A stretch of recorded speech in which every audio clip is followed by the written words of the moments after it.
Meanwhile, we see some disturbance or controversy with the guardian of the traditions, Traditiones Custodes. This is worrying us because it is wrote by Pope Francis, this motu proprio, and it's placing restrictions on the celebration of the traditional Latin Mass worldwide.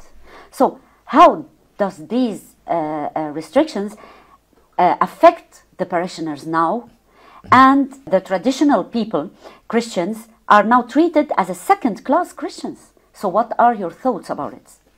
Yes, this is a very sad phenomenon and reality that Pope Francis published this motu proprio, this document, with the title Traditiones Custodes, in which is basically the aim expressed to limit the old reverent form of the celebration of the Holy Mass according to the Roman Rite. This form was kept at least during 1,000 years, not 50 years, not even since the Council of Trent.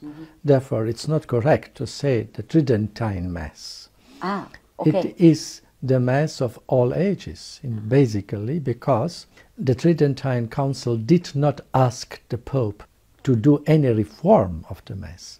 The Council asked the Pope to put an end to the anarchy and abuses which were in those time spread in the Church, and magical chaos. And therefore, the Council Fathers proposed to the Pope that he may impose the old, unchanged Roman Rite to the entire Latin Church. You see the difference? Yes, it's very important. With the Vatican II. Vatican II proposed reforms, concrete, but the Council of Trent did not propose a reform, but asked, I repeat, to propose the traditional Roman Rite to the entire Latin Church. And therefore, to restrict and to make a discrimination against these millennium-old, I repeat, not Tridentine Mass, millennium-old Mass, Pope Francis committed a grave abuse of his power to limit and de facto by time, he even said this in a company letter, to abolish this right. It has to be disappear in the Church, basically. And this is an abuse. The Pope cannot do this. As the Pope cannot limit and change a very old formula of the creed of the profession of faith, let us say the Apostolic Creed, which is a formula which is very old.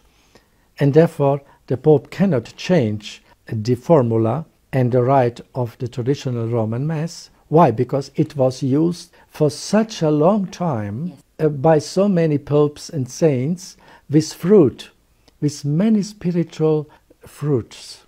And so I hope that the next Pope will again restore the traditional rite in its honor and with the same rite as the new, at least, and to end the discrimination of a part of faithful, devout Catholics who are attached to the Mass of the saints and of their forefathers, and to end this discrimination of these Catholics. This is a huge injustice to treat them as a second-class Catholics. This will remain and go down in history as a grave injustice on the part of a Pope of the Holy See against faithful, devout Catholics who love the Pope, who pray for the Pope and for the bishops. They are not schismatics, and they are true daughters and sons of the Church. Thank you for clarifying. Thank you for clarifying.